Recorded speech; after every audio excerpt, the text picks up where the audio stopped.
Hi hello ನಮಸ್ಕಾರ welcome back to my YouTube channel. ಎಲ್ಲರೂ ಹೆಂಗಿದ್ದೀರಾ? ಚೆನ್ನಾಗಿದ್ದೀರಾ ಅಂದ್ಕೊಳ್ತೀನಿ. ನಾನು ತುಂಬ ಚೆನ್ನಾಗಿದ್ದೀನಿ. ಇವಾಗ ಸಿಂಪಲ್ಲಾಗಿ ಮಾರ್ನಿಂಗ್ ರೂಟೀನ್ನ ಸ್ಟಾರ್ಟ್ ಮಾಡ್ತಾಯಿದ್ದೀನಿ. ಈಸಿ ಬ್ರೇಕ್ಫಾಸ್ಟ್ಗೆ ಬನ್ನಿ. ಅದಕ್ಕಿಂತ ಮುಂಚೆ ಇನ್ನೂ ಯಾರು ನನ್ನ ಚಾನಲ್ ಸಬ್ಸ್ಕ್ರೈಬ್ ಮಾಡ್ಕೊಂಡು ಪ್ಲೀಸ್ ಸಬ್ಸ್ಕ್ರೈಬ್ ಮಾಡ್ಕೊಂಡು ಅಂತ ಹೇಳ್ತಾ ಇವತ್ತಿನ ವಿಡಿಯೋನ ಸ್ಟಾರ್ಟ್ ಮಾಡ್ತೀನಿ. ನೋಡಿ, ನೀರು ದೋಸೆ ಮಾಡೋಣ ಅಂತ ಸಿಂಪಲ್ಲಾಗಿ ನೈಟೇ ಅಕ್ಕಿನ ನೆನೆ ಹಾಕಿದ್ದೆ. 1 ಗ್ಲಾಸ್ ಅಕ್ಕಿ ನೆನೆ ಹಾಕಿ ಅದಕ್ಕೆ ಕೊಬ್ಬರಿ, ಉಪ್ಪು ಹಾಕಿ ರುಬ್ಕೊಳ್ತಾ ಇದ್ದೀನಿ. ಇವಾಗ ನುಣ್ಣಕ್ಕೆ ರುಬ್ಕೊಂಡು ನೀರು ಹಾಕಿಬಿಟ್ಟು ಈ ಥರ ನುಣ್ಣಕ್ಕೆ ನುಬ್ಕೊಂಡಿದ್ದೀನಿ. ಅದಕ್ಕೆ ಉಪ್ಪು ರುಚಿಗೆ ತಕ್ಕಷ್ಟು ನೋಡಿಬಿಟ್ಟು ಅದಕ್ಕೆ ತೆಳುವಾಗಿ ನೀರು ಹಾಕಬೇಕು. ಫುಲ್ ತೆಳುವಾಗೋವರೆಗೂ ನೋಡಿ, ಎಷ್ಟು ಬೇಕೋ ಅಷ್ಟು ನೀರು ನೋಡ್ಕೊಂಡು ಹಾಕ್ಕೊಂಡು, ಕೊಬ್ಬರಿ ಹಾಕಿದರೆ ಒಂಥರ ಟೇಸ್ಟ್ ಚೆನ್ನಾಗಿ ಬರುತ್ತೆ ಅಂತ,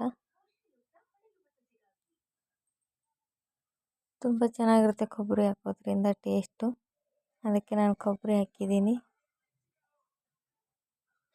ಇವಾಗ ಸ್ವಲ್ಪ ಒಂದು 10-15 ನಿಮಿಷ ಬಿಟ್ಬಿಟ್ಟು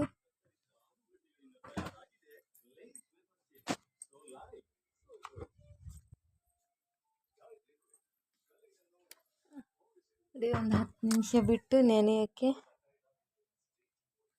ಅಷ್ಟರಲ್ಲಿ ಆಲೂಗಡ್ಡೆ ಸಾಗು ಮತ್ತು ಚಟ್ನಿ ಮಾಡೋಣಂತ, ಹಾಗೆ ಮಧ್ಯಾಹ್ನಕ್ಕೂ ಆಗುತ್ತೆ ಅನ್ನೋಕ್ಕಂತ ಆಲೂಗಡ್ಡೆನ ಕುದಿಸೋಕೆ ಇಡ್ತಾಯಿದ್ದೀನಿ. ಹಾಗೆ ಟೀ ಮಾಡ್ಕೊಂಡು ಕುಡಿದು ಈ ಕಡೆ ಚಟ್ನಿಗೂ ರೆಡಿ ಮಾಡ್ಕೊಂಡಿದ್ದೀನಿ. ಟೀ ಕುಡಿಯೋಷ್ಟರಲ್ಲಿ ಎಲ್ಲ ರೆಡಿ ಮಾಡಿಕೊಂಡು ಈ ಕಡೆ ಚಟ್ನಿಗೂ ರೆಡಿ ಮಾಡ್ಕೊಂಡಿದ್ದೆ. ಹಾಗೆ ಆಲೂಗಡ್ಡೆನೂ ಬೇಯಿಸೋಕ್ಕಿಟ್ಟು ಟೀ ಕುಡಿದು ಬಂದುಬಿಟ್ಟು ಇವಾಗ ಸಾಗು ಮಾಡೋಕ್ಕೆ ನೋಡಿ, ಈರುಳ್ಳಿ, ಟೊಮೆಟೊ, ಒಂದು ಮೆಣಸಿನ್ಕಾಯಿ, ಕೊತ್ತಂಬರಿ ಸೊಪ್ಪು, ಗರಂ ಮಸಾಲ, ಧನಿಯಾ ಪುಡಿ, ಖಾರದ ಪುಡಿ ತೊಗೊಂಡಿದ್ದೀನಿ. ಈ ಕಡೆ ಇದು ಕುಕ್ಕರಲ್ಲಿ ಆಲೂಗಡ್ಡೆನೂ ಬೇಯ್ತಾಯಿದೆ. ಇಲ್ಲಿ ಕಡಾಯಿಯಲ್ಲಿ ಒಗ್ಗರಣೆಗೆ ಹಾಕೋಣಂತ ಬಿಸಿ ಮಾಡೋಕ್ಕಿಟ್ಟಿದ್ದೆ ಎಣ್ಣೆ ಬಿಸಿ ಆದಮೇಲೆ ಈರುಳ್ಳಿ, ಸಾಸಿವೆ, ಜೀರಿಗೆ ಹಾಕಿಬಿಟ್ಟು ಸ್ವಲ್ಪ ಈರುಳ್ಳಿ ಫ್ರೈ ಆಗೋವರೆಗೂ ಎಣ್ಣೆಯಲ್ಲಿ ಫ್ರೈ ಮಾಡಿಬಿಟ್ಟು ಅದಕ್ಕೆ ಮೆಣಸಿನ್ಕಾಯಿ ಹಾಕಿ ಸ್ವಲ್ಪ ಹೊತ್ತು ಫ್ರೈ ಮಾಡಬೇಕು. ನನಗೆ ಸ್ವಲ್ಪ ಈರುಳ್ಳಿ ಫ್ರೈ ಆದಮೇಲೆ ಅದಕ್ಕೆ ಕಟ್ ಮಾಡಿರೋ ಟೊಮೆಟೊನ ಹಾಕಬೇಕು. ನೋಡಿ, ಆಲೂಗಡ್ಡೆನ ಬೇಯಿಸೋ ಸಿಪ್ಪೆ ತೆಗೆದು ಸ್ಮ್ಯಾಶ್ ಮಾಡ್ಕೊಂಡಿದ್ದೀನಿ. ಇವಾಗ ಟೊಮೆಟೊ ಹಾಕಿ ಹಾಗೆ ಅದಕ್ಕೆ ಕೊತ್ತಂಬರಿ ಸೊಪ್ಪನ್ನು ಹಾಕಿ ಅದು ಸ್ಮೂತ್ ಆಗೋವರೆಗೂ, ಮೆತ್ತಗಾಗೋವರೆಗೂ ಟೊಮೆಟೊ ಕೈ ಆಡಿಸ್ತಾ ಇರಬೇಕು. ಈ ಥರ ತಿರುಗಿಸ್ತಾ ಇರಬೇಕು. ಇದಕ್ಕೆ ಇವಾಗ ಸ್ವಲ್ಪ ಉಪ್ಪು ಹಾಕಿದರೆ ಬೇಗ ಮೆತ್ತಗಾಗುತ್ತೆ. ಅದಕ್ಕೆ ಉಪ್ಪು ಹಾಕಿ ಈ ಥರ ತಿರುಗಿಸ್ತಾ ಇದ್ದೀನಿ.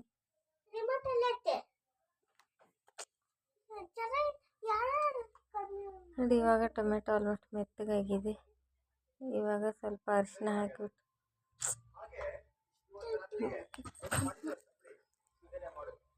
ಹಾಗೆ ಅರಿಶಿನ ಪುಡಿ, ಖಾರ, ಧನಿಯಾ ಪುಡಿ, ಗರಂ ಮಸಾಲ ಹಾಕಿ ಹಾಗೆ ಬೆಂದಿರೋ ಆಲೂಗಡ್ಡೆ, ಸ್ಮ್ಯಾಶ್ ಮಾಡೋ ಆಲೂಗಡ್ಡೆ ಹಾಕಿಬಿಟ್ಟು ಈ ಥರ ಮಿಕ್ಸ್ ಮಾಡಿ, ಇಂಚು ಸೌಂಡ್ ಕಮ್ಮಿ ಮಾಡಿ ಸಿಂಚು ಟಿವಿದ. ಮತ್ತು ಇವಾಗ ಅದಕ್ಕೆ ನೀರು ಹಾಕ್ತೀನಿ. ನೋಡಿ, ನಿಮಗೆ ಗಟ್ಟಿ ಬೇಕಂದ್ರೆ ಗಟ್ಟಿ, ತೆಳು ಬೇಕಂದ್ರೆ ತೆಳು. ನಾನು ಇದಕ್ಕೆ ಅಂದ ಕುದ್ರೆ ಇನ್ನೂ ಗಟ್ಟಿ ಆಗುತ್ತಲ್ಲ, ಅದಕ್ಕೆ ಸಾಗು ರೆಡಿ ಆಯಿತು. ಚೆನ್ನಾಗಿ ಕುದಿಸಿದ್ರೆ ಗಟ್ಟಿಗೆ ಬರುತ್ತೆ ಇದು.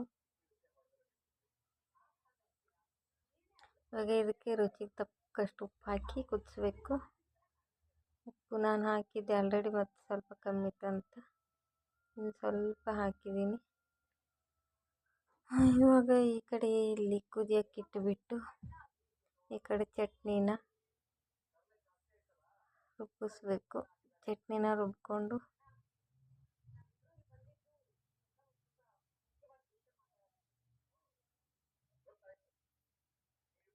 ನೋಡಿ ಇವಾಗ ಚೆನ್ನಾಗಿ ಕುದಿಸ್ತಾ ಇದೆ ಸಾಗು.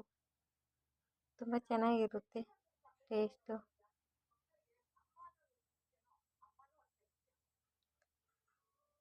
ಇಲ್ಲಿ ಕುದೀತಾ ಇದೆ ಆಲೂಗಡ್ಡೆದು ಸಾಗು.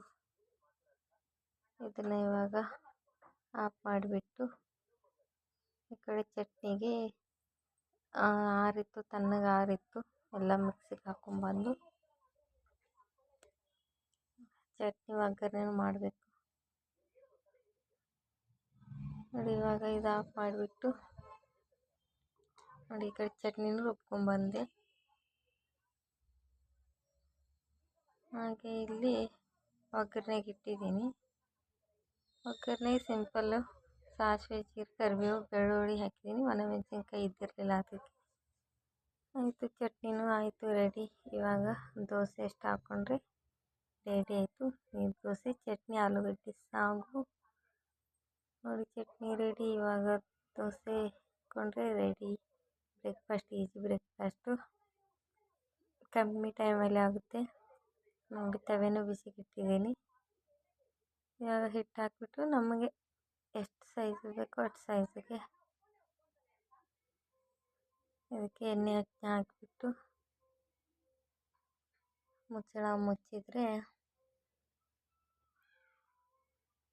ಇವಾಗ ದೋಸೆ, ಬಿಸಿ ಬಿಸಿ ದೋಸೆ, ಚಟ್ನಿ, ಆಲೂಗಡ್ಡೆ ಸಾಗು ರೆಡಿ ಬೆಳಗಿನ ನಾಷ್ಟಾಗೆ. ನೋಡಿ ಒಂದು 2ರಿಂದ 3 ನಿಮಿಷ ಈ ಥರ ಮುಚ್ಚಳ ತಾನೇ ಬಿಟ್ಕೊಳುತ್ತೆ. ನೋಡಿ ಒಂದ್ರ ಮೇಲೆ ಒಂದು ಹಾಕಿದರೆ ಅದು ಅಂಟ್ಕೋತವೆ. ಸಪ್ರೇಟ್ ಆರಿದ ಮೇಲೆ ಒಂದ್ರ ಮೇಲೆ ಒಂದು ಹಾಕಬೇಕು. ಈರುಳ್ಳಿಯಿಂದ ಈ ಥರ ಎಲ್ಲ ಉಜ್ತಾ ಇದ್ದೀನಿ. ಫ್ರೆಂಡ್ಸ್ ಹಿಂಗೆ ಇದೊಂದು ದೊಡ್ಡದು ಹಾಕ್ಕೊಂಡಿದ್ದೆ ನೋಡಿ ಚೆನ್ನಾಗಿರುತ್ತಂತ. ನೋಡಿ ಎಷ್ಟು ಚೆನ್ನಾಗಿ ಬರ್ತಾಯಿದೆ ನೀರು ದೋಸೆ. ನೀವು ಈ ಥರ ಟ್ರೈ ಮಾಡಿ ಹೇಗಿತ್ತಂತ ಕಮೆಂಟ್ ಮಾಡಿ. ಫುಲ್ಲು ಒಂದು ಹಂಚು ಫುಲ್ ಹಾಕ್ಕೊಂಡಿದ್ದೆ. ಖಂಡಿತ ನಿಮಗೂ ಇಷ್ಟ ಆಗುತ್ತೆ. ಇಷ್ಟ ಆದರೆ ಒಂದು ಕಮೆಂಟ್, ಲೈಕ್, ಶೇರ್ ಮಾಡಿ. ಇವಾಗ ಟಿಫನ್ ಮಾಡಿದರೆ ಬೆಳಗಿನ ಬ್ರೇಕ್ಫಾಸ್ಟ್ ರೆಡಿ. ಮತ್ತೆ ಸಿಗ್ತೀನಿ ಮುಂದಿನ ವಿಡಿಯೋದಲ್ಲಿ. ಎಲ್ಲರಿಗೂ ನೋಡ್ತಾ ಇರಿ ನನ್ನ ಚಾನೆಲ್ನ, ಹಾಗೆ ಸಪೋರ್ಟ್ ಮಾಡ್ತಾ ಇರಿ.